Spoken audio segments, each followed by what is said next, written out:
शिकत असताना उपदेश तंत्रामध्ये ज्या महत्वाच्या गोष्टी आहेत त्याच्यावर आपण मनन आणि चिंतन करणार आहोत की आमचा उपदेश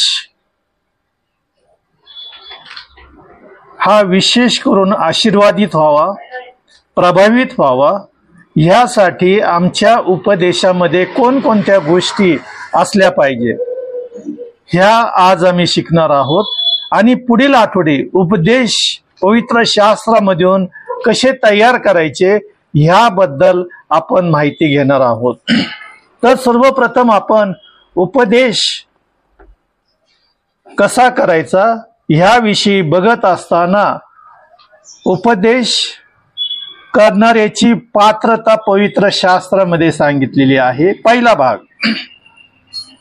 ए मध्ये त्याची पात्रतामध्ये 3 गोष्टी आहेत. तो तारण पावलेला आहे का, देवाला समर्पित जीवन जगत आहे काय, आणि देवाने त्याला पाचारण केलेलं आहे का, हा पहिला भाग. दुसऱ्या भागामध्ये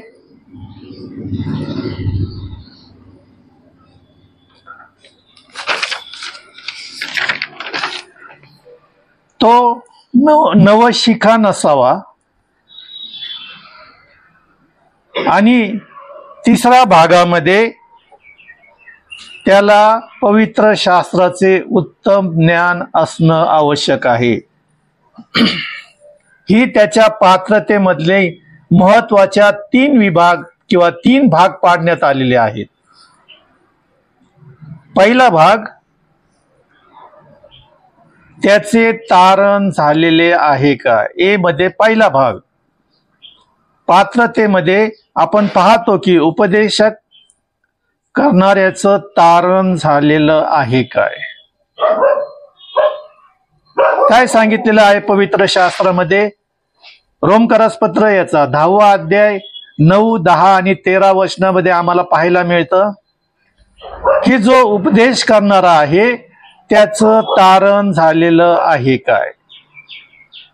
रोमकरसपत्र याचा 10वा अध्याय 9 आणि 10 वचनामध्ये सांगितलं की जर आम्हाला तारण प्राप्त करून घ्यायचं असेल तर पौल रोम येथील मंडळीला 10व्या अध्यायाच्या 9व्या वचनामध्ये म्हणतो, जर तू आपल्या मुखाने येशू प्रभू आहे असे स्वीकारशील आणि देवाने त्याला मेल्यातून उठवले असा आपल्या अंतःकरणात विश्वास धरशील तर तुला तारण प्राप्त होईल.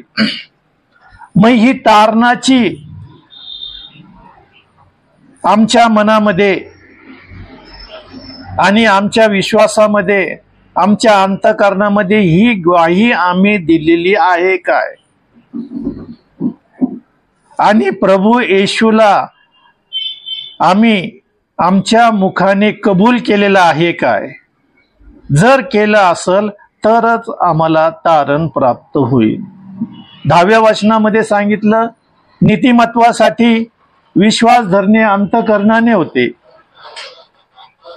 नीतिमत्व मिळवण्यासाठी विश्वास अंतःकरणाने होते, पण तारणाचा स्वीकार तोंडाने होते. मग आम्ही आमच्या तोंडाने प्रभू येशू ख्रिस्त हा प्रभू आहे आणि देवाने त्याला मेलेल्यातून उठविले हासा विश्वास मी अंतःकरणात धरलेला आहे काय, आणि मी हे कबूल करून माझ्या पापाची कबुली देवाकडे दिलेली आहे काय.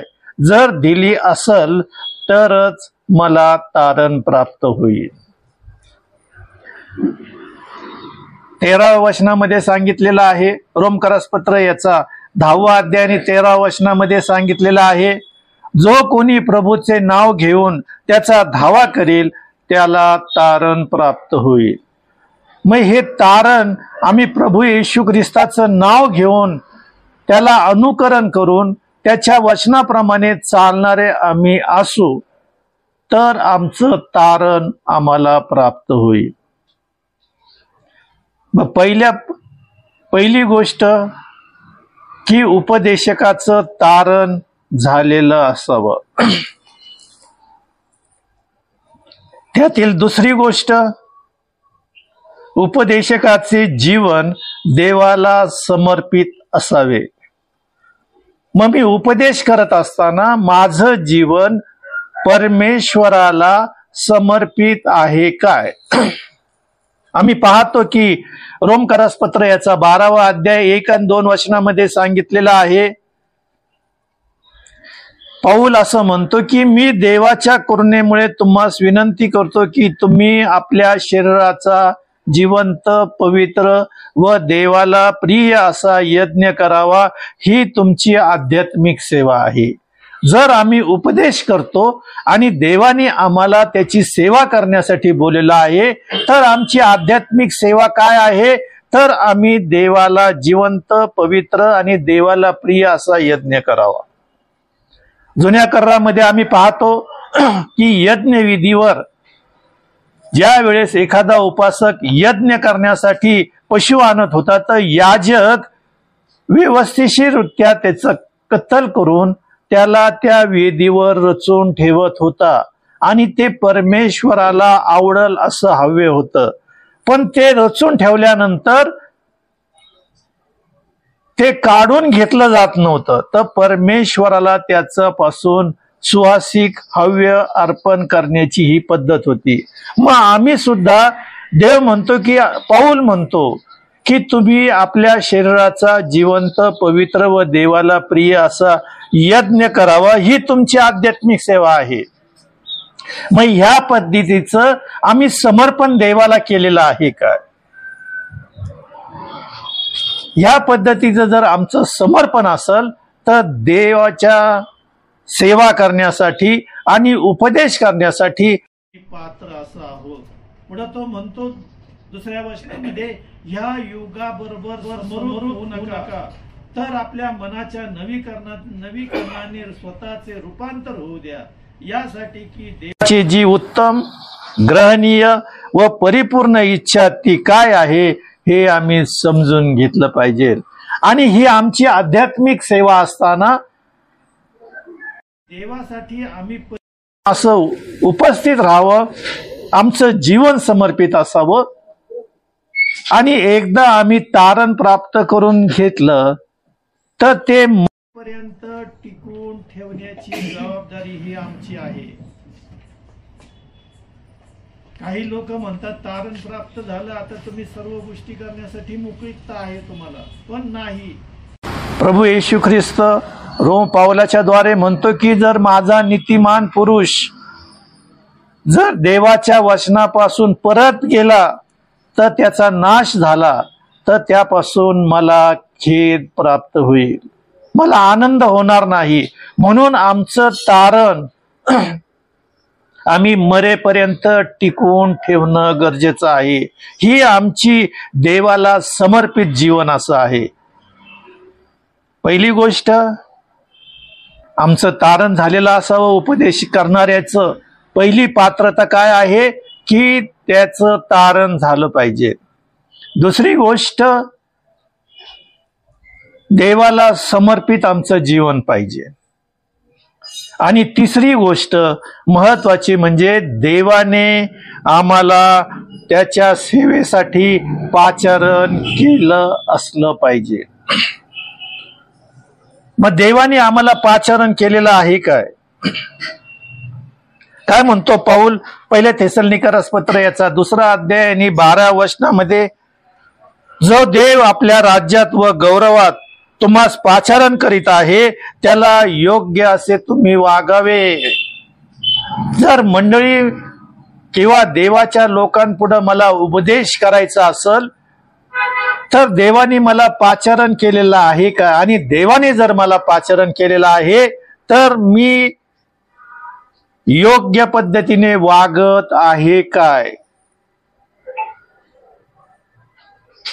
पाचारण ही फार महत्वाची गोष्ट आहे.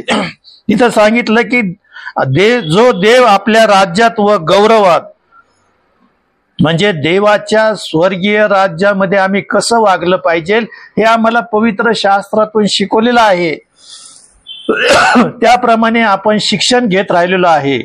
पुढे सांगितलं राज्यात आणि गौरवात, मग देवाच्या गौरवात म्हणजे त्याच्या संगतीमध्ये, त्याच्या सहवासामध्ये आणि त्याच्या समक्षतेमध्ये आम्ही किती पवित्र जीवन जगलं पाहिजे, त्याच्यासाठी देवाने आम्हाला पाचारण केलेलं आहे का? उपदेशकाची जर आम्ही उपदेश देत असलो तर आमच्या पात्रतेमध्ये ही आमची पात्रता ह्यामध्ये आम्ही मोडतो का? पुढे काय म्हणतो 4थ्या अध्यायाच्या 7व्या वचनामध्ये, इथं सांगितलं की देवाच्या राज्यात व गौरवात तुम्हाला पाचारण करीत आहे.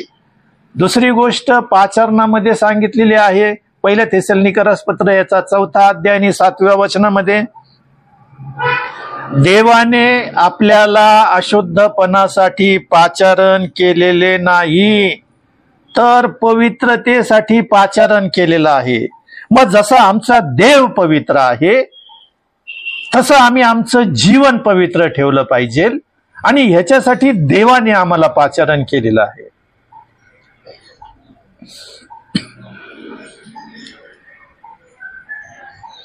पाचारण कशासाठी केलेलं आहे की देवाच्या राज्यात आणि गौरवात आम्ही कसं वागलं पाहिजे. दुसरी गोष्ट, अशुद्धतेसाठी आम्हाला पाचारण केलं नाही तर शुद्धतेसाठी आम्हाला पाचारण केलेलं आहे. आणि तिसरी गोष्ट, 1 पेत्र याचा 1 अध्याय आणि 15 वचनात सांगितलं, तर तुम्हास पाचारण करणारा जसा पवित्र आहे तसे तुम्ही सर्व प्रकारच्या आचरणामध्ये पवित्र असा. सर्व प्रकारच्या आचरणामध्ये म्हणजे माझं वागणं, माझं बोलणं, माझं चालणं, लोकांपुढे मी आदर्श जीवन जगतो का? देवाचं भय माझ्या ठिकाणी आहे का? देवाने लावून दिलेल्या आज्ञा, विधी आणि नियमांचं मी पालन करतो का? आणि ह्या गोष्टी मी इतरांना शिकवतो का?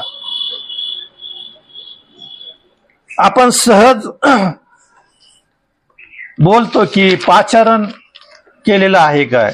आणि देवाच्या सेवकाला आम्ही आमचं जीवन समर्पित करून देवाने आम्हाला पाचारण केलेलं आहे काय? पाचारण ह्या शब्दाचा अर्थ अतिशय विस्तृत पद्धतीने मराठीमध्ये दिलेला आहे. पाचारण म्हणजे स्वागत, पाचारण म्हणजे सन्मान. जर तुम्ही UCNIच्या नियमाप्रमाणे जर एखाद्या पालकाची एखाद्या चर्चवर नियुक्ती करायची असेल तर त्याला अपॉइंटमेंट लेटर दिलं जात नाही, त्याला पाचारण पत्र दिलं जातं. या, तुमचं स्वागत असो, या देवाच्या मंडळीमध्ये या आणि देवाची सेवा तुम्ही करा. ही देवाने निवडलेली मंडळी आहे आणि तुम्ही देवाचे महान सेवक आहेत, म्हणून तुम्हाला आम्ही पाचारण पत्र देतो, अपॉइंटमेंट लेटर देत नाही. पाचारण म्हणजे तुमचं स्वागत असो. देवाच्या ह्या वधूला, देवाच्या ह्या मंडळीला तुम्ही व्यवस्थितरित्या शुद्ध आणि पवित्र जीवन जगावं, देवाच्या आध्यात्मिक वचनामध्ये त्यांची वाढ करावी म्हणून तुम्हाला आम्ही पाचारण करत राहिलेलो आहे. हा विस्तृत अर्थ मराठीमध्ये पाचारण पत्र किंवा पाचारण करणं. आणि देवाने आम्हाला पाचारण केलेलं आहे की तुम्ही माझे राजकीय याजक गण आहात. मग आमच्या उपदेशामध्ये ही पात्रता असणं गरजेचं आहे.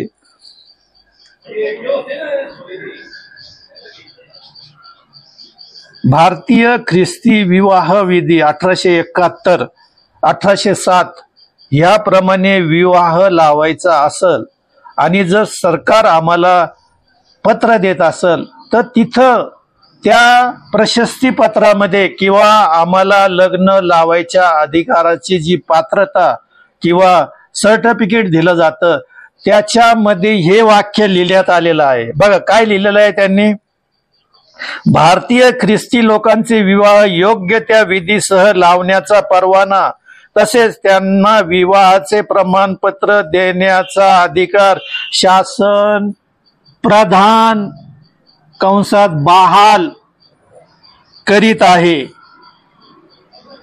देण्यात येत नाही, आदेश दिलेला नाहीये. बहाल या, तुमचं स्वागत आहे, तुम्ही हे जे देवाचं मोठं काम करत राहिलेलं आहे याच्यासाठी आम्ही तुमचं स्वागत करत राहिलेलो आहे, तुम्हाला आम्ही पाचारण करत राहिलेलो आहे, म्हणून तुम्हाला हा अधिकार प्रदान किंवा बहाल करण्यात येत आहे. हे महाराष्ट्राचे राज्यपाल यांच्या आदेशानुसार आपल्याला बहाल करण्यात येत राहिलेलं आहे. सगळे आदेश हे मंत्रिमंडळात घेतले जातात, सर्व कायदे मंत्रिमंडळात घेतले जातात, पण जो मुख्य शासक आहे त्याच्या आदेशानुसार आम्हाला हे प्रदान करण्यात येत राहिलेलं आहे. म्हणजे त्या विधर्मी लोकांनी सुद्धा देवाच्या सेवकाला पाचारण पत्र दिलं नाही, तर पाचारण पत्र दिलेलं आहे आणि अधिकार बहाल करण्यात आलेला आहे. किती महत्वाची गोष्ट आहे, बहाल केलेला आहे. आणि त्याच्यासाठी आम्हाला या बहाल करण्यात म्हणजे आमचा सन्मानपूर्वक आदर त्यांनी सुद्धा केलेला आहे. म्हणजे देव ज्या वेळेस आम्हाला पाचारण करतो तेव्हा लोक सुद्धा आमचा आदर करतात. मग ते किती मोठा व्यक्ती असो, महाराष्ट्राचा राज्यपाल किंवा राष्ट्रपती, देशाचा राष्ट्रपती, हे सर्व जे मोठे अधिकारी आहेत, जे प्रशासकीय अधिकारी आहेत, ते आमचा सन्मान करतात. म्हणून उपदेशक किंवा उपदेश करणारा जो व्यक्ती असो त्याची पात्रता काय असली पाहिजे, त्याचं तारण झालेलं असलं पाहिजे, त्याने आपलं जीवन देवाला समर्पित केलेलं असलं पाहिजे, आणि तिसरं देवाने त्याला पाचारण केलेलं असलं पाहिजे. आणि ज्यावेळेस ह्या 3 गोष्टी आमच्या जीवनामध्ये असतात त्यावेळेस देव आम्हाला आशीर्वादित केल्याशिवाय कधीच राहत नाही. आणि जर ह्या गोष्टी जर असल तर देव आमच्या उपदेशाचा आणि लोकांवर त्याचा चांगला इफेक्ट व्हावा असं देव सुद्धा आमच्या मुखातून प्रयत्न करत असतो. आणि जर असं नसलं तर देव त्या दुर्जनाला विचारतो. स्तोत्रसंहिता याचा 50वा अध्याय 16 ते 22 वचनामध्ये तो काय म्हणतो, जर ही पात्रता जर आमच्यामध्ये नसल तर देव आम्हाला जाब विचारणार आहे. काय जाब विचारणार आहे? स्तोत्रसंहिता याचा 50वा अध्याय 16 ते 22 वचनामध्ये तिथं सांगितलेलं आहे. दुर्जनाला तर देव म्हणतो, माझे नियम विधित करणारा तू कोण? जर आमचं तारण झालेलं नसल, आमचं जीवन परमेश्वराला समर्पित नसल आणि देवाने आम्हाला पाचारण केलं नसल तर देव असं म्हणतो की दुर्जनाला तर देव म्हणतो, माझे नियम विधित करणारा तू कोण? माझा करार आपल्या मुखाने उच्चारणारा तू कोण? तू तर शिस्तीचा द्वेष करणारा आहे, माझी वचने मागे जुगारून देतोस. तू चोर पाहिला की तुला त्याच्या संगतीत आनंद होतो. तू व्यभिचारी माणसाचा साथीदार आहेस. तू आपले तोंड दुष्टपणासाठी मोकळे सोडले आहे. तुझी जीवा कपटाची योजना करते. तू आपल्या भावाविरुद्ध बोलतोस. तू आपल्या सख्या भावाची चहाडी करतोस.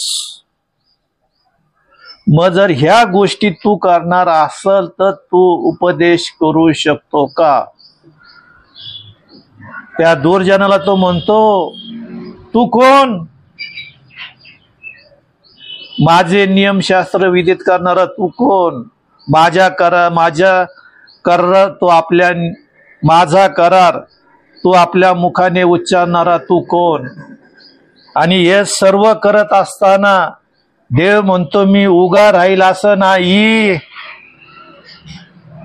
ह्या सर्व गोष्टी करत असताना तो म्हणतो, मी इतरांसारखा उगा राहील असा नाही किंवा मी तुझ्यासारखाच आहे असा नाही, तथापि मी तुझा निषेध करीन. पहा, देवाचं वचन सांगतं, मी उगा राहणार नाही किंवा इतरांसारखा मी शांत बसणार नाही, मी तुझा निषेध करीन. मी तुझे सर्व दुष्कृत्य तुझ्या पुढे मांडीन. देवाला विसरणाऱ्यांनो याचा विचार करा, नाहीतर मी तुम्हाला फाडून टाकीन. आणि तुम्हाला सोडवणारा कोणी नसणार. आज आमची परिस्थिती काय आहे? दुर्जनाला तर देव डायरेक्ट म्हटलेला आहे, तू कोण? म्हणून ज्या वेळेस आम्ही परमेश्वराच्या समक्षतेमध्ये उभा राहतो, परमेश्वराचा उपदेश तंत्र आम्ही शिकत असताना आमच्या उपदेशामध्ये काय काय गोष्टी असाव्या ह्याच्याबद्दल आम्ही पवित्र शास्त्रातून अभ्यास करत असताना पहिली गोष्ट आम्ही पात्रतेबद्दल पाहत असताना पहिल्या भागातील पहिल्या विभागामध्ये ह्या 3 गोष्टी मी तुमच्या पुढे ठेवलेल्या आहे. आता दुसरा भाग,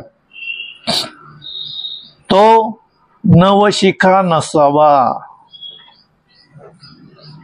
तो नवशिखा नसावा.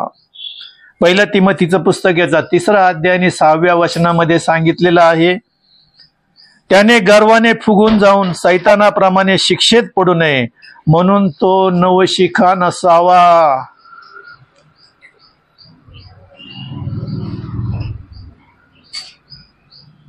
सर्व काही त्या देवाच्या सामर्थ्यशाली देवदूताच्या हातात होतं. तो सर्व समर्थ देवावर पाखर घालणारा होता. 2 पंखांनी सर्व समर्थ देव पित्याचं मुख झाकत होता, 2 पंखांनी परमेश्वराचं ऊर झाकत होता आणि खालच्या 2 पंखांनी परमेश्वराचे पाय झाकत होता. म्हणजे संपूर्ण समर्थ देव जो पिता याच्यावर पाखर घालणारा तो होता. पण त्यांनी पाप केल्यामुळं त्याला वरतून देवाने टाकून दिलं म्हणून सांगितलेलं आहे. म्हणून पाऊल तिमोथ्याला पहिलं तिमोथीचं पुस्तक याचा 3रा अध्याय आणि 6व्या वचनामध्ये म्हणतो की हा जो आहे तो नवशिखा नसावा, कारण त्याच्यामध्ये ताबडतोब गर्व निर्माण होतो. आणि आज आम्ही पाहतो की अनेक देवाचे लोक किंवा सेवक देवाच्या गौरवाऐवजी स्वतःच गौरव आणि महत्व कसं वाढल याच्याकडं जास्त लक्ष देताना आम्हाला पाहायला मिळतं. म्हणून पाऊल तिमोथ्याला प्रत्येक वेळेस मार्गदर्शन करताना भेटतो. तिसरी गोष्ट, जो उपदेशक आहे त्याला पवित्र शास्त्राचे उत्तम ज्ञान असणे आवश्यक आहे.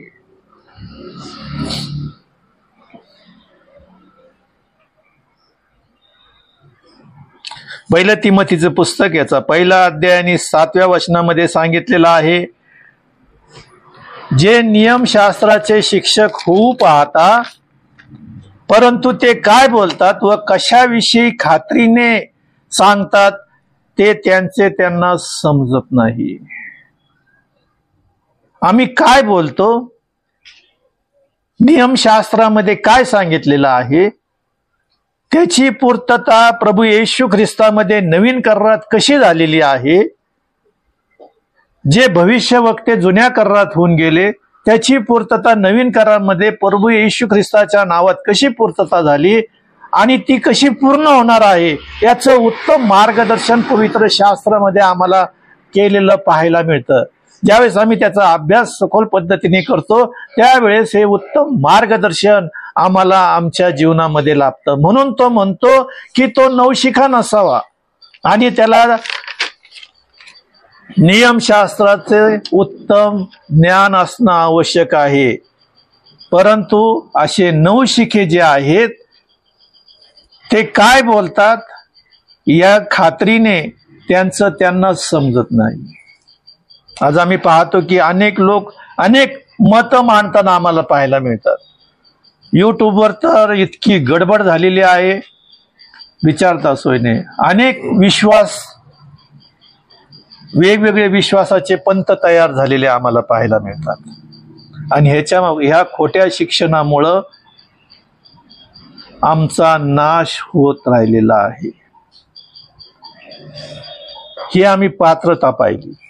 मग ह्या पात्रतेमध्ये आम्ही बसतो का? पुढची गोष्ट बी भाग, हे संपला पात्रता बी. उपदेश करणं म्हणजे काय?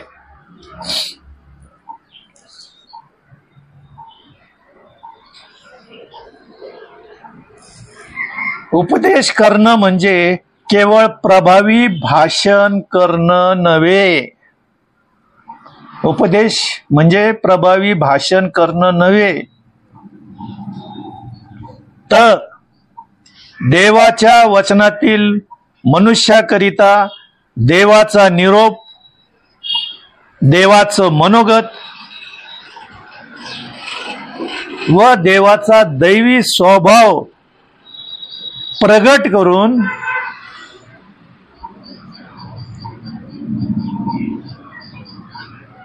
व मानवी हृदयापर्यंत पोहोचून मनुष्याच्या जीवनाचं परिवर्तन घडून आणणे म्हणजे उपदेश होय. उपदेश म्हणजे काय? तर भाषण, प्रभावी भाषण करणं नव्हे, तर देवाच्या वचनातील मनुष्याकरिता असलेला देवाचा निरोप, देवाचे मनोगत, देवाचा दैवी स्वभाव प्रगट करून मनुष्याचे हृदयापर्यंत पोहोचून किंवा त्याच्या हृदयाचं परिवर्तन करून त्याच्या जीवनात परिवर्तन घडून आणणे म्हणजे उपदेश होय.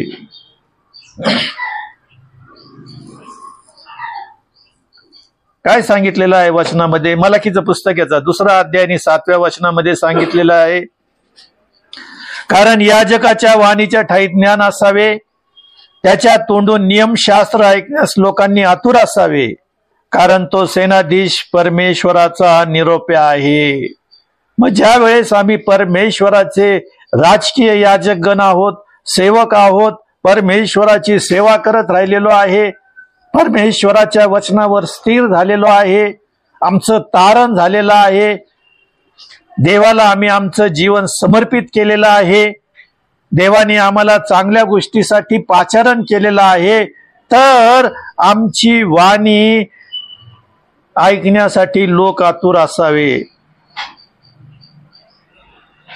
कारण आम्ही सर्व समर्थ सेनाधीश परमेश्वराचा निरोप लोकांपर्यंत आणतो. महानिरोप आम्ही लोकांना सांगत असताना त्यांच्या जीवनामध्ये परिवर्तन येतंय का? त्यांच्या हृदयाचं परिवर्तन होतंय का? म्हणून आमचं उपदेशामध्ये आमचं स्वतःचं मनोगत नाही तर देवाचं मनोगत येणं गरजेचं आहे. म्हणून पाऊल तिथं स्पष्ट सांगतो, प्रेषितांचे कृत्य याचा 20वा अध्याय आणि 27व्या वचनामध्ये लिहितो. काय पाऊल म्हणतो? कारण देवाचा संपूर्ण मनोदय तुम्हा सांगण्यास मी कसूर केली नाही.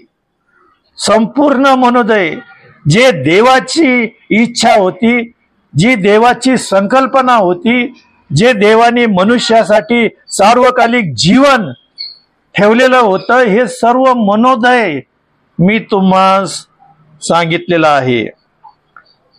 मनोदय म्हणजे देवाचं मनोगत लोकांना सांगणं, त्याचं महत्व पटवून देणं, व्यर्थ बडबड करणं नाही किंवा आमच्या विचारांना आम्ही ते सांगायचं नाही, तर पवित्र आत्म्याच्या मार्गदर्शनाखाली जे देव आम्हाला सांगल तेच आम्ही बोललं पाहिजे. व्यर्थ बडबड आणि कोणत्या तरी गोष्टी सांगून आम्ही लोकांना खोट्या आश्वासनापासून दूर ठेवणं गरजेचं आहे.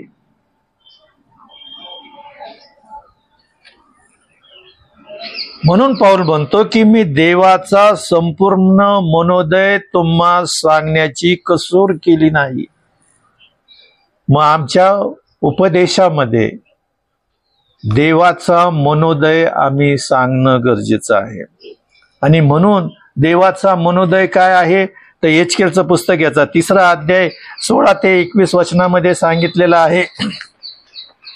एचकेलचं पुस्तक याचा 3रा अध्याय आणि 16 ते 21 वचनामध्ये सांगितलेलं आहे, मग ते 7 दिवस लोटल्यावर परमेश्वराचे वचन मला प्राप्त झाले ते असे, मानवपुत्रा, मी इस्राയേल घराण्यावर पहारेकरी नेमले आहेत, म्हणून तू माझ्या तोंडचे वचने ऐकून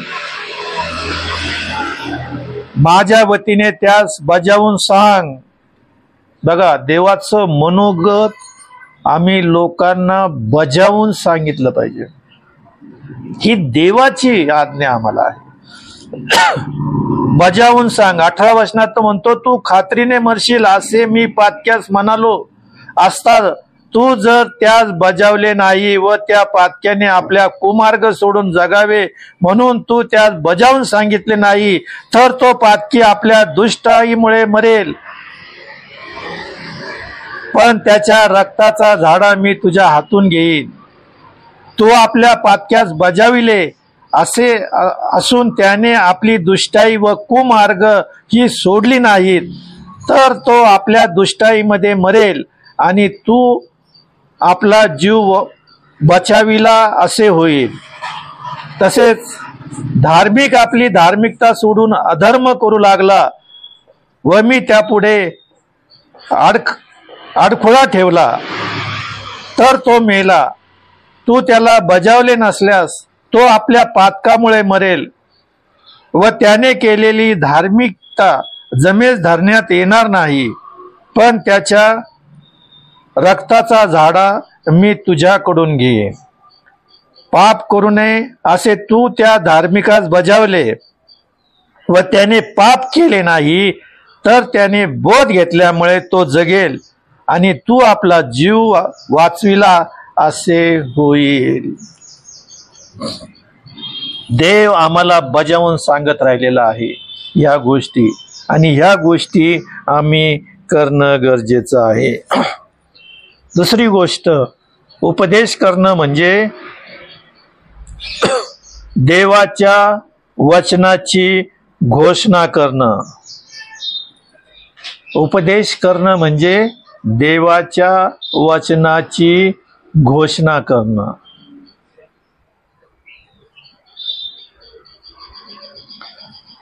इतर कोणत्याही गोष्टीची जाहिरात न करणे. आम्ही पाहतो की मोठमोठे फ्लेक्स लावलेले असतात.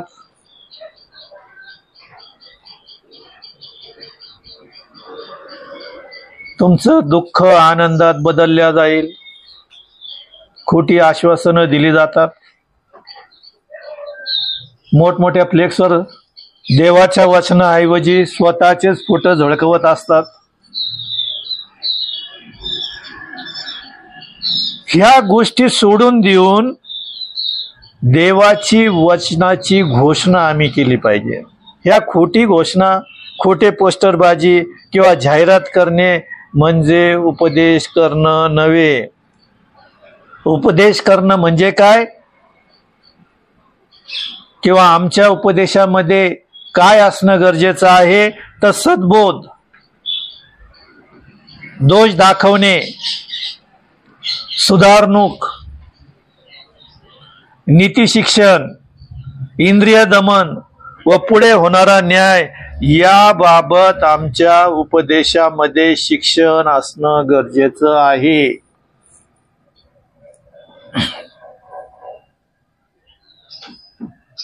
म्हणजे आमचा उपदेश मनुष्याच्या हृदयाचं परिवर्तन होईल, त्याचं जीवन बदलल, अशा पद्धतीचं आमचा उपदेश असणं गरजेचं आहे.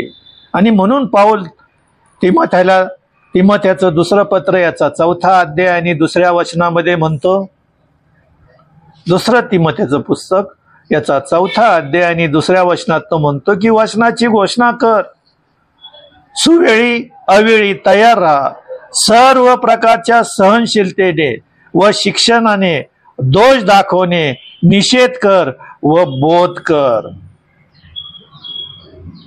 ह्या गोष्टी आम्ही केल्या पाहिजे. सर्व प्रकारच्या सहनशीलतेने आम्ही सहनशीलता दाखवून लोकांना उत्तम मार्गदर्शन करणं गरजेचं आहे. त्यांना दोष पण दाखवायचे आणि आम्ही सहनशीलतेने पण त्यांना मार्गदर्शन करायचं. त्यांचा निषेध बी करायचा आणि सहनशीलतेने त्यांना मार्गदर्शन सुद्धा करायचं. त्यांना बोध पण करायचा आणि सहनशीलतेने त्यांना समजून सुद्धा सांगायला पाहिजे, असं पाऊल तिमोथेला सांगतो. मग ह्या गोष्टी आज आमच्या मंडळीमध्ये आमच्या जवळपास घडत असताना आम्ही त्यांना दोष दाखवतच नाही, आम्ही त्यांना सद्बोध करतच नाही, आम्ही त्यांचा निषेध करतच नाही. जाऊ द्या, लोक आपल्याला नावं ठेवते, लोक आपल्याला बोलते, बोलू द्या हो. देवाचं वचन जे आहे ते परखडपणे सांगायचं. हेचकेल्याच्या पुस्तकात आता त्यांनी तेच सांगितलं की तू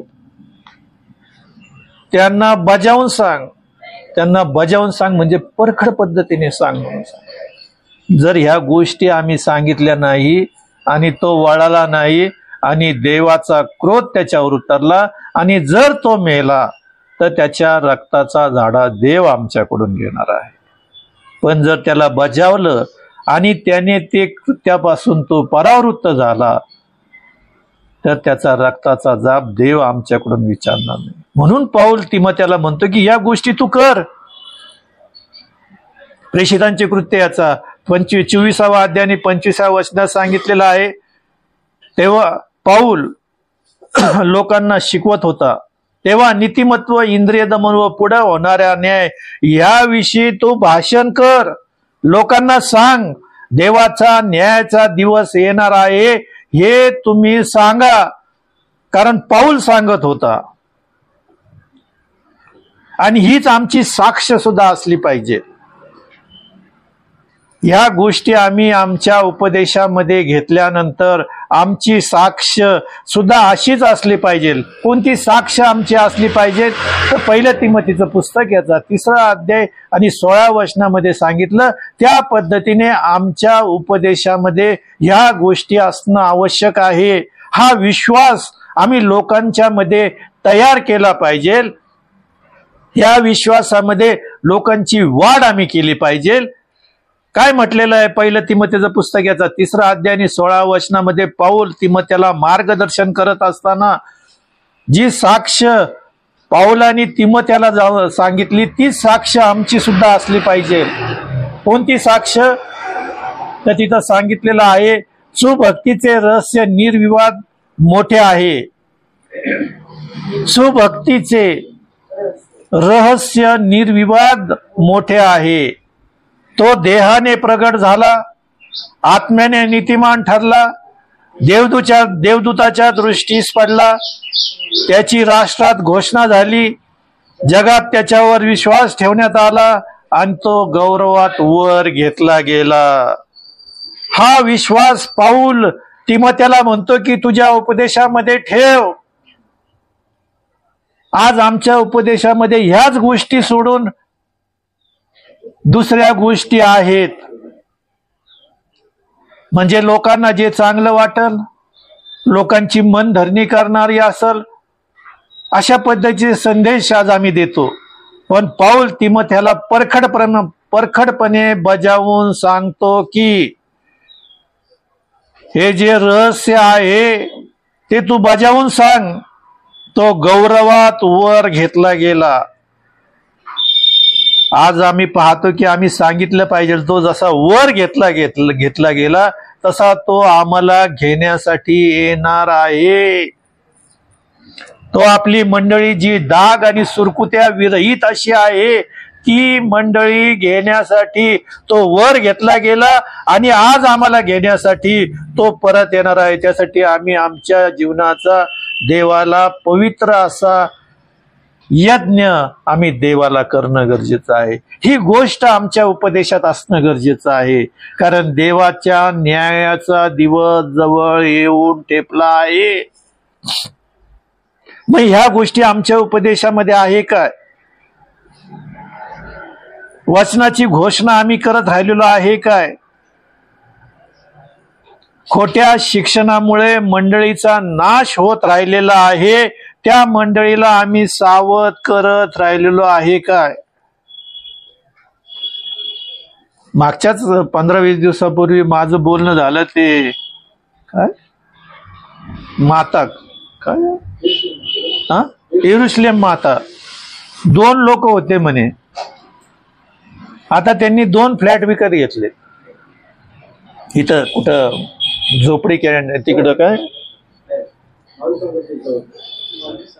आणि तिथं त्यांनी 10-10 हजारांनी मुलं ठेवलेत की त्यांनी जाऊन ते यरुशलेम मातेचा सुवार्ता गाजवावी आणि लोकांना त्यांच्यामध्ये घेऊन यावं म्हणून. म्हणजे ह्या खोट्या शिक्षणाला आम्ही मंडळीला बळी पडू देत राहिलेलो आहे काय? मग आम्ही वचनाची घोषणा कशी करत राहिलेलो आहे? ह्या खोट्या शिक्षणापासून मंडळीला सावध करत राहिलेलो आहे काय? देवाचं सत्यवचन आम्ही सांगत राहिलेलो आहे काय? जर नसल तर देव आम्हाला त्याचा जाब विचारणार आहे, त्याचा दंड देव आम्हाला देणार आहे. म्हणून पौल रोम येथील मंडळीला 1 अध्यायाच्या 18 वचनात म्हणतो, काय म्हणतो? वास्तविक जी माणसे अनीतीने सत्य दाबून ठेवतात त्यांच्या अभक्तीवर व अनीतीवर देवाचा क्रोध स्वर्गातून प्रगट होईल. अनीतीने सत्य दाबून ठेवतात. मग आमची साक्ष काय आहे? आम्ही आमची साक्ष इतरांपुढे ठेवलेली आहे काय? आमची साक्ष काय आहे? प्रेषितांच्या मतांगी करारामध्ये सांगितलेलं आहे. काय सांगितलेलं आहे? पवित्र आत्मा, पवित्र सार्वत्रिक मंडळी, पवित्रांची सहभागिता, पापाची क्षमा, देहाचे पुनरुत्थान आणि सार्वकालिक जीवन हे आमच्या उपदेशामध्ये आहे काय?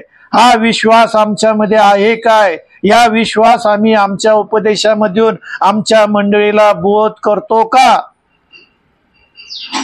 कारण का तर जी माणसं अनीतीने सत्य दाबून ठेवतात व अभक्तीवर अनीतीवर देवाचा क्रोध स्वर्गातून उतरेल म्हणून सांगितलेलं आहे. मग आमच्या उपदेशामध्ये आमचा विश्वास आम्ही प्रगट केलेला आहे काय? पौलाने तिमोथेला सांगितलं, तू ही गोष्ट सांग, कारण सुभक्तीचे रहस्य निर्वाद मोठे आहे.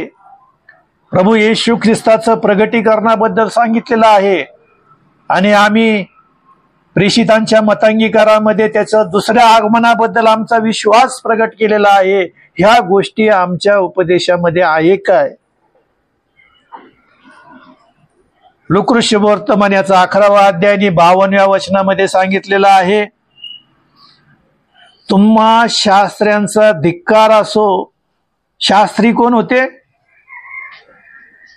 जुन्या नवीन करारामध्ये शास्त्री म्हणजे शास्त्र वचनामध्ये पारंगत असलेले लोक होते. ज्यावेळेस ते ज्ञानी लोक आले त्यावेळेस त्या फारोच्या राजवाड्यात गेले आणि म्हणे की जो राजा जन्माला येणार आहे तो कुठं आहे? त्यावेळेस त्या राजाने त्यांना बोलून घेतलं सगळ्या शास्त्र्यांना की जो येणार आहे तो कुठं? ते कुणाला बोलवलं त्यांनी? शास्त्र्यांना बोलवलं, ज्यांचा शास्त्रामध्ये गाढा अभ्यास आहे, जे शास्त्रामध्ये अतिशय तज्ञ असे लोक आहेत, त्यांना तो म्हणतो. लूका शुभवर्तमान याचा 11वा अध्याय आणि 52व्या वचनामध्ये तो म्हणतो, तुम्हा शास्त्राचा धिक्कार असो.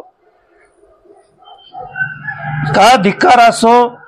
तर तुम्ही ज्ञानाची किल्ली घेऊन गेलेला आहात. जे देवाचं वचन तुम्हाला माहित आहे, देवाचं गुज माहिती आहे, देवाबद्दलच्या सर्व गोष्टी रहस्य तुम्हाला माहिती आहेत. ही देवाच्या वचनाची किल्ली तुम्ही घेऊन गेलात. तुम्ही स्वतःही आत गेला नाहीत व जे आत जाऊ पाहतात त्यांनाही तुम्ही अटकाव केला. मग ही परिस्थिती आमची आहे काय?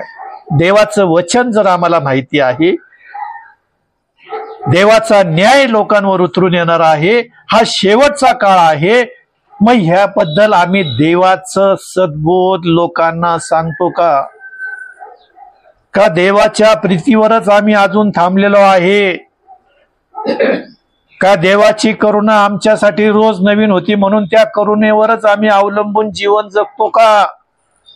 तर देवाच्या न्यायाचा दिवस जवळ येत राहिलेला असताना त्या शास्त्रासारखी आमची परिस्थिती झालेली आहे का? देवाच्या वचनाचं सर्व माहिती असताना आम्ही खोट्या शिक्षणापासून मंडळीला सद्बोध केला नाही, आम्हीही आत गेलो नाही आणि जे जातात त्यांनाही आम्ही अटकाव केलेला आहे. ही परिस्थिती आज आमची आहे काय? मग आमच्या उपदेशामध्ये ह्या गोष्टी असणं गरजेचं आहे. उपदेश करणं याच्यामधली तिसरी गोष्ट, बी भागातली तिसरी गोष्ट, आमच्या उपदेशामध्ये पापक्षमेची घोषणा असावी. आमच्या उपदेशामध्ये खोटी आश्वासनं देऊ नये, मनुष्याला खुश करू नये असा आमचा उपदेश नसावा. गोड गोड गोष्टी आमच्या उपदेशामध्ये नसाव्या. तोंड पाहून किंवा तोंड पूजेप्रमाणे आमचं उपदेश नसावा.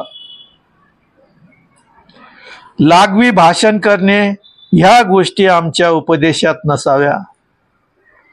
ह्या गोष्टी आमच्या उपदेशामध्ये नसाव्यात. तर कोणत्या गोष्टी आमच्या उपदेशामध्ये असाव्यात?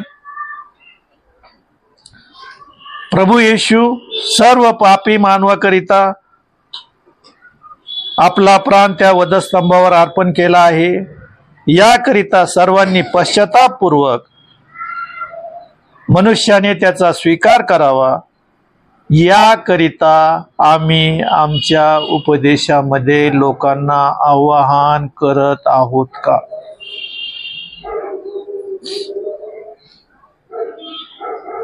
मग ह्या गोष्टी आमच्या उपदेशात असणं गरजेचं आहे. आणि जर नसल तर मग आमच्या उपदेशामध्ये कोणत्याच गोष्टीला अर्थ नाही. का? तर पाऊल प्रेषितांची कृत्याचा 13वा अध्याय 36, 37 आणि 38 वचनामध्ये सांगितलेलं आहे. कारण दावीद आपल्या पिढीच्या देवाच्या इच्छेप्रमाणे सेवा करून झोपी गेला आणि पूर्वजांबरोबर मिळून त्याला कुजण्याचा अनुभव आला. पहा, देवाच्या महान सेवकाबद्दल सांगितलेलं आहे की त्याला कुजण्याचा अनुभव आला. परंतु पाऊल तिथं काय म्हणतो? परंतु ज्याला देवाने उठवले तो कुजला नाही. म्हणून बंधुजन हो, तुम्हास हे ठाऊक असावे की याच्याद्वारे आम्हाला आमच्या पापाची क्षमेची घोषणा करण्यात येत आहे. ज्याला देवाने कुजण्याचा अनुभव दिला नाही त्याच्याद्वारे आम्हाला आमच्या पापाच्या क्षमेची घोषणा करण्यात आलेली आहे. त्या देवाच्या पुत्राचा आमच्या उपदेशामध्ये सहभाग आहे काय? जर नसल तर त्या उपदेशाला काही अर्थ नाही. काय म्हणतो पाऊल रोम येथील मंडळीला 3रा अध्यायाच्या 23 आणि 24 वचनामध्ये? कारण सर्वांनी पाप केले आहे आणि ते देवाच्या गौरवाला उणे पडले आहेत. देवाच्या कृपेने ख्रिस्त येशूने खंडणी भरून प्राप्त केलेल्या मुक्तीच्या द्वारे ते विनामूल्य नीतिमान ठरतात. विनामूल्य देवाने आमची खंडणी त्या वधस्तंभावर भरली आहे. आमच्या पापाची क्षमा त्याने केलेली आहे आणि त्याच्याद्वारे कोणतीही पैसे न देता, कोणतीही किंमत न देता आम्हाला नीतिमान ठरवण्यात आलेला आहे. जुन्या करारामध्ये जे देवाचे सेवक होते ते सर्वांना असं वाटत होतं की आमच्या कर्मामुळं, आमच्या सत्कृत्यामुळं आम्ही नीतिमान ठरू. पण एकही नीतिमान मोशेच्या नियमशास्त्राप्रमाणे ठरला नाही.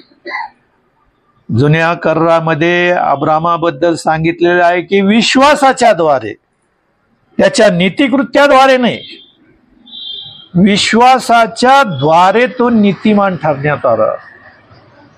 त्याच्यासाठी त्याच्या किती परीक्षा झाल्या. 75व्या वर्षी त्याला आपलं घरदार सोडावं लागलं.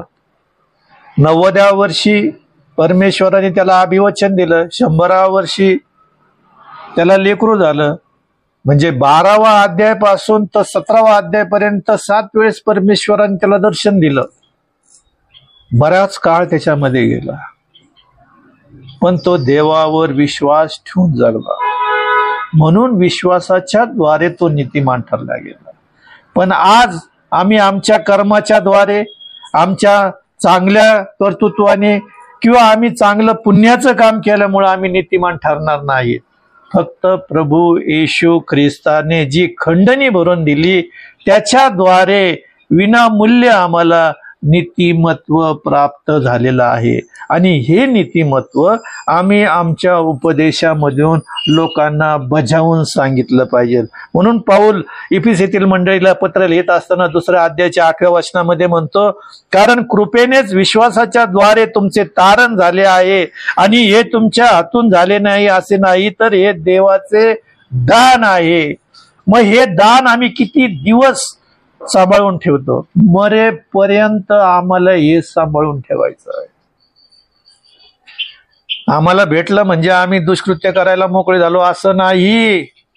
पुन्हा एकदा सांगतो मी, ते आम्हाला मरेपर्यंत आमचं तारण, आमचं पावित्र्य, आमचं नीतिमत्व, आमचं शुद्धता ही मरेपर्यंत आम्हाला टिकवून ठेवणं गरजेचं आहे.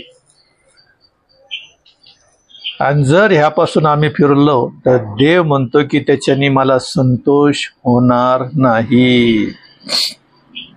आणि म्हणून प्रभू येशू ख्रिस्त सुद्धा मत्तेय वर्तमान 3रा अध्याय 2ऱ्या वचनात म्हणतो की पश्चाताप करा, कारण स्वर्गाचं राज्य जवळ आलेलं आहे. मग हे स्वर्गाचं राज्य जवळ आलेलं आहे, याच्यासाठी आम्ही पश्चाताप करणं गरजेचं आहे. आणि ही पश्चाताप आमच्या उपदेशामध्ये असणं गरजेचं आहे.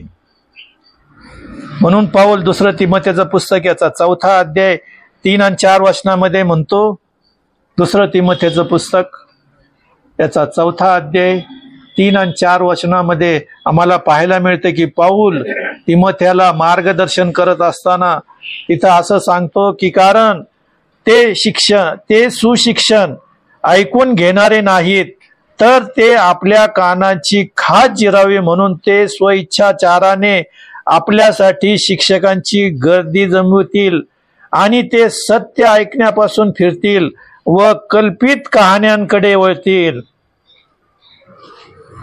पहा काय म्हणतो पाऊल, ते परमेश्वराचं शिक्षण ऐकून घेणार नाही, तर आपल्या कानाची खाज जिरावी म्हणून ते स्वइच्छाचाराने आपणा शिक्षकांची गर्दी जमवतील, आणि ते सत्य ऐकण्यापासून ते फिरतील आणि कल्पित कहाण्याकडे वळतील.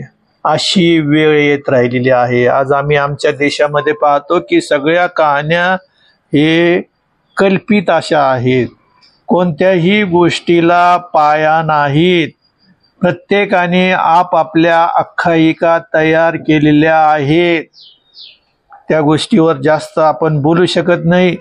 पण इथं पवित्र शास्त्रामध्ये पाऊल त्याला म्हणतो की ते कल्पित कहाण्याकडे वळतील. कल्पित कहाण्यांबद्दल सांगितलं की आयाबायाच्या कहाण्या, याच्या त्याच्या सांगण्यावरून तयार झालेल्या त्या आख्यायिका आहेत, त्या कहाण्या आहेत, त्याच्याकडे लोक वळतील.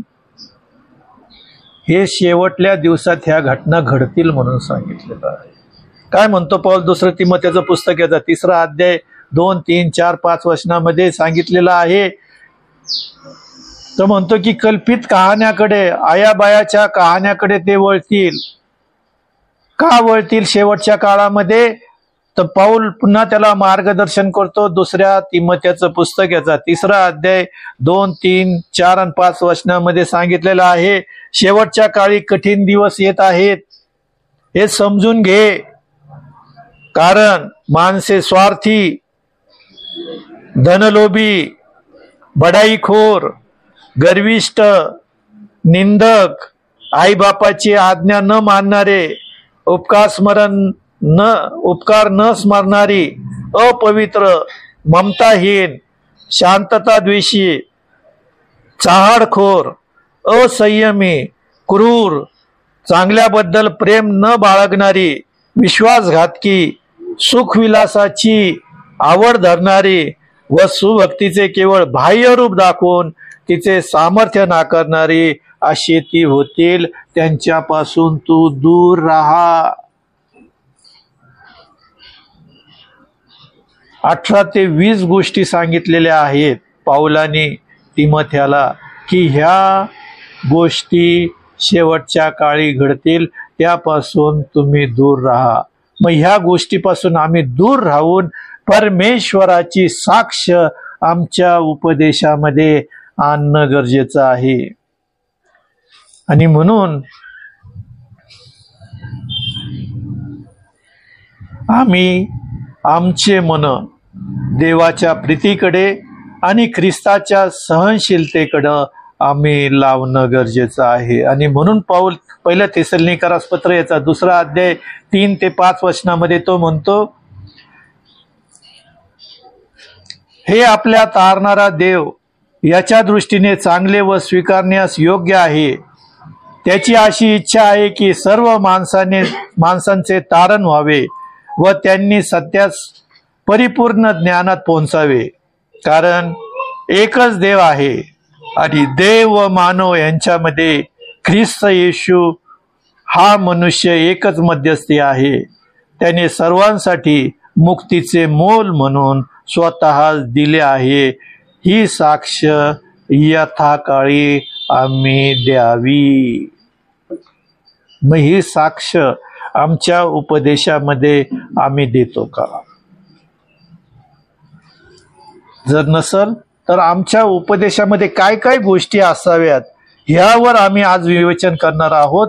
आणि उपदेश कसा तयार करायचा, पवित्र शास्त्रामध्ये उपदेश कशा बेसवर बसवलेला आहे याचा अभ्यास आम्ही पुढच्या आठवडे करणार आहोत. पण उपदेश तयार करत असताना आमची पात्रता आहे काय आणि आमच्या उपदेशामध्ये कोणत्या गोष्टी असाव्यात ह्याच्यावर आज आम्ही पवित्र शास्त्रातून मनन आणि चिंतन करत आहोत. मग उपदेशामध्ये आमच्या शांतीची घोषणा आहे काय? आमच्या उपदेशामध्ये पश्चातापची घोषणा आहे काय? मग ह्या गोष्टी आमच्या उपदेशात असणं गरजेचं आहे. कारण यशाचं पुस्तक याचा 52 अध्याय आणि 7व्या वचनामध्ये सांगितलेलं आहे, आमच्या उपदेशामध्ये आम्ही शांतीची घोषणा करतो का? काय सांगितलं तिथं? जो सुवार्ता सांगतो, शांतीची घोषणा करतो, शुभवृत्त विदित करतो, तारण जाहीर करतो, तुझा देव राज्य करीत आहे असे सियोनेस म्हणतो. ह्या गोष्टी आमच्या उपदेशात आल्या पाहिजे.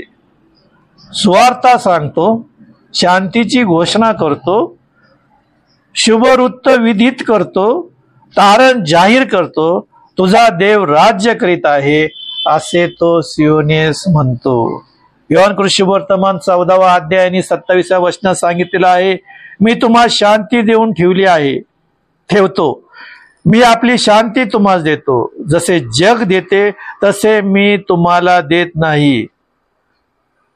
मग देवाने जर आम्हाला शांती देऊन ठेवलेली आहे आणि माडीवरच्या खोलीमध्ये पुनरुत्थित ख्रिस्त ज्या वेळेस मंडळीला त्या 70 लोकांना भेटला त्यावेळेस तो तिथं प्रवेश केल्यानंतर म्हणतो तुम्हास शांती असो.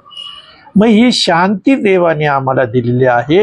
ह्या शांती आम्ही आमच्या उपदेशामधून जाहीर करतो का? दुसरी गोष्ट, पश्चातापाची घोषणा आम्ही करतो का? जे लोक पापामध्ये जीवन जगत आहेत, ते आध्यात्मिक जीवनात मरण पावलेले आहेत, त्यांना पश्चाताप करावा व तारण साधावं ही गोष्ट आम्ही आमच्या उपदेशामध्ये करतो का? कारण पौल इफिसेतील मंडळीला 2 अध्यायाच्या 1 वचनामध्ये म्हणतो, जे पापात जीवन जगतात ते मृत झालेले आहेत, असं पौल म्हणतो. मग ह्या गोष्टी आमच्या उपदेशामध्ये आहे काय? देवाच्या न्यायदंडाविषयी किंवा देवाचा न्याय एक दिवस येणार आहे हे निश्चित असल्याची जाणीव आम्ही आमच्या उपदेशामधून लोकांना समजून सांगतो का?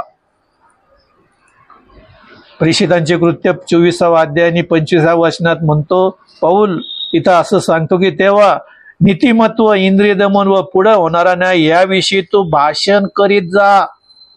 लोकांना सांग, लोकांना समजून सांग की पुढं देवाचा न्याय याविषयी भाषण कर. मग आमच्या उपदेशामध्ये ही गोष्ट आहे काय? ए मध्ये आमची पात्रता कशी आहे? बी मध्ये आमचा उपदेश कसा असावा? आणि सी आमच्या उपदेशाचा मुख्य उद्देश काय असावा?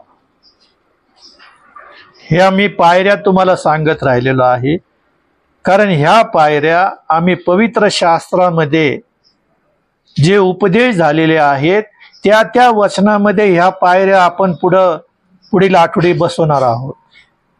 पात्रता म्हणजे परत शीर्षक, मुख्य हेतू, मुख्य उद्देश, हे आम्ही जे पवित्र शास्त्रामध्ये प्रभू येशू ख्रिस्ताने दाखले सांगितलेले आहेत, पावलानी जे भाषण केलेलं आहे, पेत्रानी जे भाषण केलेलं आहे, उपदेश केलेला आहे, ते आम्ही या चौकटीमध्ये बसवणार आहेत. त्याच्यासाठी आमचे उपदेश कसे असावेत हे मी तुम्हाला आता सध्या मार्गदर्शन करत राहिलेलो आहे. पण पुढच्या आठवडी हे ह्या चौकटीमध्ये कसे बसतील ह्या पद्धतीने आपण शिकणार आहोत. मग आता तिसरा भाग, आम्ही सी भाग बघत असताना उपदेशाचा मुख्य उद्देश काय असावा? तर मुख्य उद्देश पहिला की देवाच्या वचनाच्या द्वारे लोकांच्या हृदयाचं परिवर्तन होणं गरजेचं आहे. मग हे परिवर्तन पवित्र शास्त्रामध्ये पावलाच्या संदेशामधून कसं झालेलं आहे? आम्ही पाहतो की प्रेषितांचे कृत्य याचा 16 अध्याय 14 आणि 15 वचनामध्ये सांगितलेलं आहे. तेथे लुदिया नावाची कोणी एक स्त्री होती. ती थुआथिरी नगरात असून जांभळी वस्त्र विकत असे. ती देवाची भक्ती करणारी होते. तिने पावलाचे भाषण, उपदेश ऐकला आणि तिचे अंतःकरण प्रभूने असे प्रफुल्लित केले की पावलाच्या सांगण्याकडे तिने लक्ष दिले. मग तिचा व तिच्या घरच्यांचा बाप्तिस्मा झाल्यावर तिने अशी विनंती केली की प्रभूवर विश्वास ठेवणारी आहे, असे जर तुम्ही मानत आहात तर तुम्ही माझ्या घरी येऊन राहा. तिच्या आग्रहास्तव तिने विनंती मान्य करावी लागली. म्हणजे तिने किती लक्षपूर्वक देवाच्या सेवकाच्या वचनाकडं लक्ष दिल्यामुळं तिचं आणि तिच्या कुटुंबाचं तारण झालं. तिने बाप्तिस्मा घेतला संपूर्ण कुटुंबाने आणि तिनं, आणि देवाच्या सेवकांना त्यांनी विनंती केली की माझ्या घरी येऊन राहा. अशा पद्धतीचा उपदेश आम्ही केला पाहिजे की लोकांच्या हृदयाचं परिवर्तन व्हायला पाहिजे, लोकांच्या जीवनाचं परिवर्तन व्हावं, हा मुख्य उद्देश आहे. मग दोष दाखवणे, सद्बोध व मनुष्याच्या जीवनाचे परिवर्तन घडून आणणे हे मुख्य आमचा हेतू उपदेशकामध्ये असला पाहिजे. पुढची गोष्ट म्हणजे सी मधला दुसरा भाग, आमच्या उपदेशामध्ये लोकांचं सांत्वन करणारं असावं. जे दुःख प्रसंगातून जात आहे, शोकग्रस्तातून जात आहे, त्यांना पवित्र शास्त्राचे योग्य त्या शास्त्र भागातून बोध करणं हे आमचं कर्तव्य आहे. जे दुःखित आहेत, जे शोकग्रस्त आहेत, पवित्र शास्त्रामध्ये त्यांच्या दुःखाचं निवारण कसं करावं आणि त्या दुःखातून त्यांना बाहेर कसं आणावं, अशा प्रसंगी जर आम्ही ख्रिसमसचा संदेश त्यांना दिला, ख्रिसमस बद्दल माहिती सांगितली, तर म्हणते काय उपदेशक आहे, आमच्या घरात दुःख झालंय, आम्ही शोकग्रस्त आहोत आणि हा ख्रिसमस मध्ये बद्दल बोलत आहे. मग त्यांना सांत्वनपर भाषण आम्ही कसं केलं पाहिजे, त्यांना बोध आम्ही कसा केला पाहिजे, हे पाऊल पहिल्या थेसलोनिकरास पत्र याचा 4 अध्याय आणि 13 ते 18 वचनामध्ये आम्हाला पाहायला मिळतं. काय म्हणतो पाऊल तिथं आम्ही पाहूया. पहिल्या थेसलोनिकरास पत्र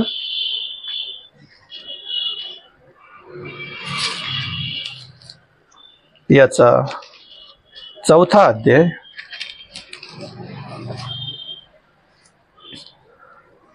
जे शोकग्रस्त आहे किंवा दुःखी कुटुंब आहे त्यांचं सांत्वन आम्ही केलं कसं, पवित्र शास्त्रातून केलं पाहिजे. बंधुजन हो, महानिद्रा पावलेल्या जनांविषयी तुम्ही आजान नसावे अशी आमची इच्छा आहे, यासाठी की ज्यास आशा नाही अशा बाकीच्या लोकांसारखा तुम्ही खेद करू नये. येशू मरण पावला व उठला असा जर आपला विश्वास आहे, तर त्याप्रमाणे येशूच्या द्वारे जे महानिद्रा पावले आहेत त्याच देव त्याच्या बरोबर आणेल. पुढे तो म्हणतो की महानिद्रा पावलेल्यांच्या आघाडीस आपल्याला जावणार नाही, कारण प्रभू येशू स्वतः आद्य देवदूताची वाणी, देवाच्या तुतारीचा आद्य ध्वनी होत असता स्वर्गातून उतरेल आणि जे ख्रिस्तात 20 पावलेले आहेत ते पहिल्यांदे उठतील. मग आपण जिवंत असे त्याचबरोबर प्रभूला सामोरे होण्यासाठी मेघारूढ असे अंतराळात घेतले जाऊ आणि तसे सदा सर्वदा त्याच्या बरोबर राहू.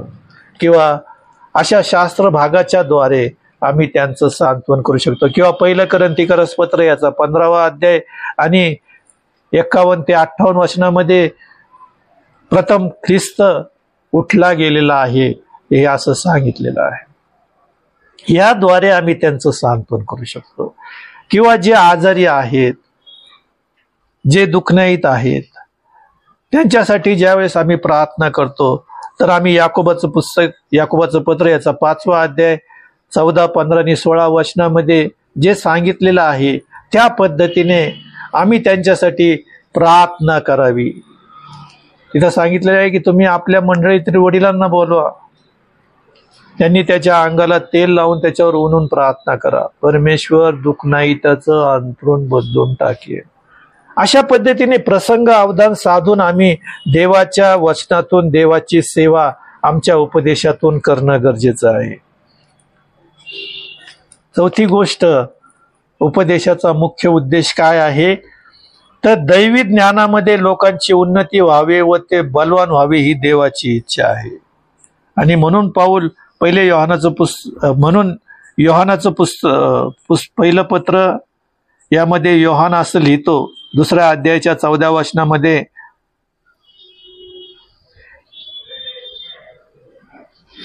बापांनो तुम्हास लिहित आहे, कारण जो प्रारंभापासून आहे त्याला तुम्ही ओळखीता. तरुणांनो मी तुम्हासही लिहित आहे, कारण तुम्ही बलवान आहात, तुमच्या ठाई देवाचे वचन राहते आणि दुष्टाला तुम्ही जिंकले आहे. मग आमची उन्नती होण्यासाठी आम्ही बलवान असणं गरजेचं आहे, कारण आम्ही त्या दुष्टावर विजय मिळवलेला आहे. कारण त्यात प्रभू येशू ख्रिस्ताने कलसेकरास पत्र 2 अध्यायामध्ये सांगितलेलं आहे की आमच्या विरुद्ध असलेलं जे ऋणपत्र आहे, जे सैतानाने तयार केलेलं होतं, मनुष्य पापी आहे, मनुष्य आज्ञाभंजक आहे, मनुष्य देवाविरुद्ध बंड करणार आहे, हे ऋणपत्र त्यांनी खोडलं आणि त्या सार्वकालिक जीवनाच्या किल्ल्या त्यांनी आमच्या हातात दिलेल्या आहे. आणि म्हणून तो म्हणतो, जे काही तुम्ही पृथ्वीवर बांधाल ते मी स्वर्गात बांधेल, आणि जे काही तुम्ही पृथ्वीवर मोकळे कराल ते मी स्वर्गातून मोकळे करेल. हा अधिकार देवाने आम्हाला दिलेला आहे, म्हणून आम्ही त्या दुष्टावर विजय मिळवलेला आहे. पुढची गोष्ट, आमच्या उपदेशामध्ये धोक्याची सूचना देणं, लोकांना जागृत करणं परीक्षेत पडू नये म्हणून प्रार्थना करत जागृत राहणं असं सांगितलेलं आहे.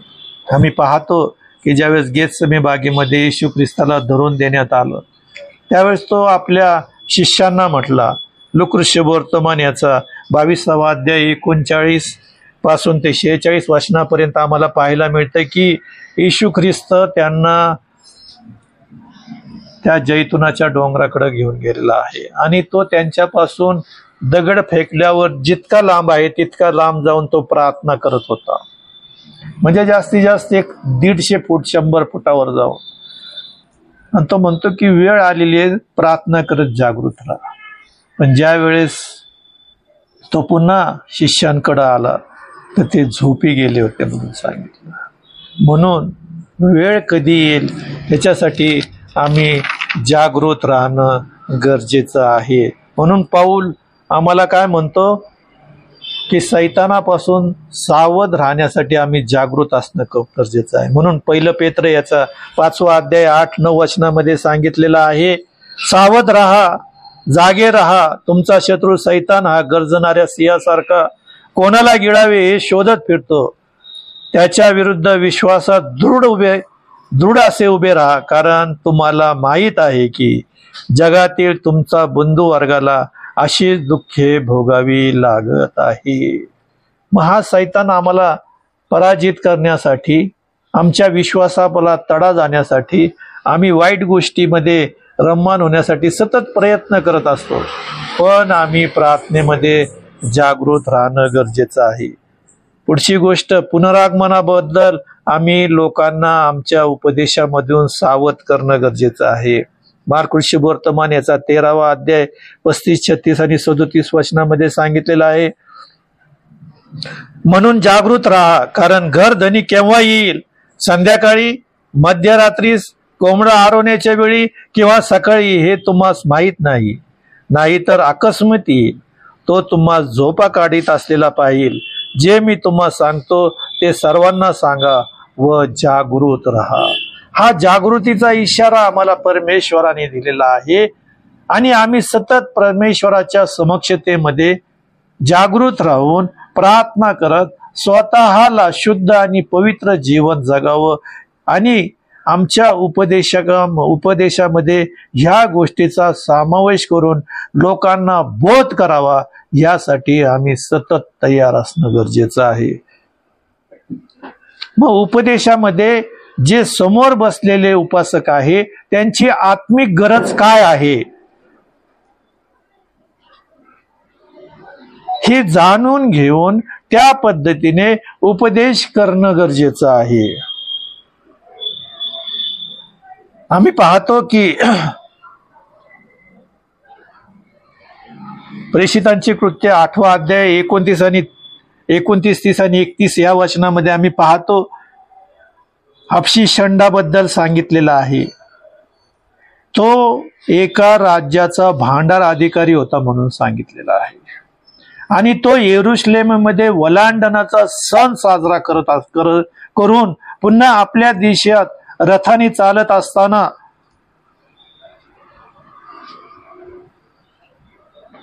फिलिप्पेला परमेश्वराचं वचन प्राप्त झालं आणि फिलिप्पेने रथ गाठला पळत जाऊन. आज रथ गाठणं म्हणजे आपण घोड्याच्या पुढे पळू शकत नाही. 4-6 घोड्याचा रथ त्या फिलिप्पेने पवित्र आत्म्याच्या द्वारे धावत जाऊन गाठला म्हणून सांगितलं. आणि पळत असताना त्याला विचारतो, तुम्ही जे वाचता त्याबद्दल आपण ज्ञात आहात का? तेव्हा तो हबशी शंड त्याला म्हणतो की कुणी सांगितल्या वाचून त्याबद्दल माहिती होईल काय? त्यावेळेस त्यांनी फिलिप्पेला आपल्या रथात बसवलं. तो यशायाचा ग्रंथ वाचत होता. फिलिप्पेने त्याला त्याच्याबद्दल सर्व माहिती सांगितली आणि आम्ही पाहतो की त्या हबशी शंडाचं परिवर्तन झालं आणि त्याने बाप्तिस्मा घेतला म्हणून सांगितलं.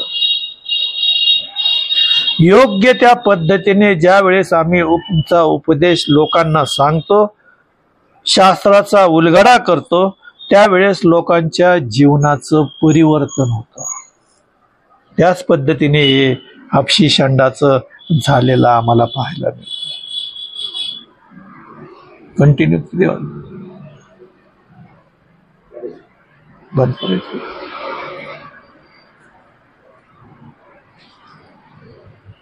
आज आम्ही A, B, C आणि D ह्या 4 गोष्टी पाहिलेल्या आहेत. आमची पात्रता, मग ती पात्रता कशा पद्धतीची असावी? आमचं तारण झालेलं असावं, आमचं समर्पित जीवन असावं आणि देवाने आम्हाला पाचारण केलेलं असावं. दुसरी गोष्ट, आमच्या पात्रतेमध्ये आम्ही नवशिखन असावं. आणि तिसरी गोष्ट, आम्हाला पवित्र शास्त्राचं उत्तम ज्ञान असणं आवश्यक आहे.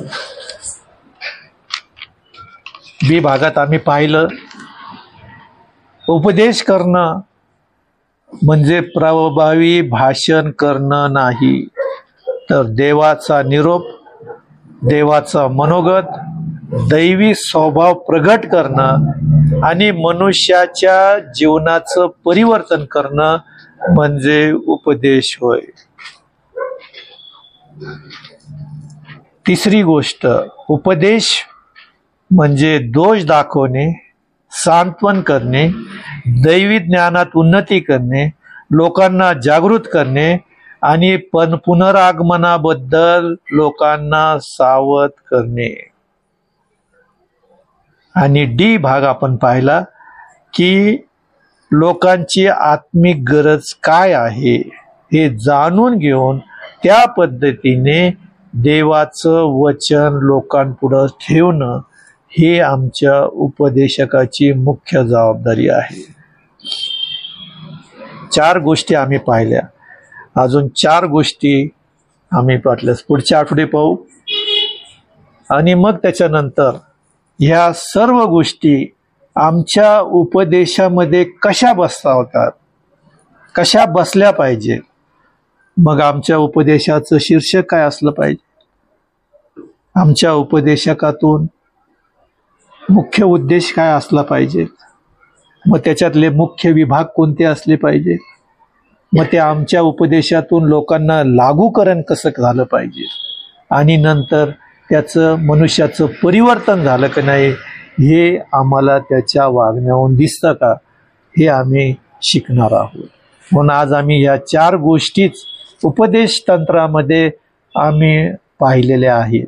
पुढील आठवडी पुढच्या 4 गोष्टी पाहू आणि त्याच्या पुढच्या आठवडी मग ते संदेशात कसे बसवायचे आणि पवित्र शास्त्रामध्ये जे संदेश सांगितलेले आहेत कोणते कोणते, मग उपदेशाची रूपरेषा कशी असावी, उपदेशकाचं शीर्षक, उपदेशाची रूपरेषा म्हणजे क्रमवार त्याची मांडणी करणं, उपदेशकाचं शीर्षक म्हणजे विषय काय असावा, उपदेशाचा प्रस्तावना कसा असावं म्हणजे विषयाची थोडक्यात माहिती त्या प्रस्तावनामध्ये. तिसरी गोष्ट, उपदेशाचा मुख्य भाग व त्यातील मुद्दे 1, 2, 3, 4.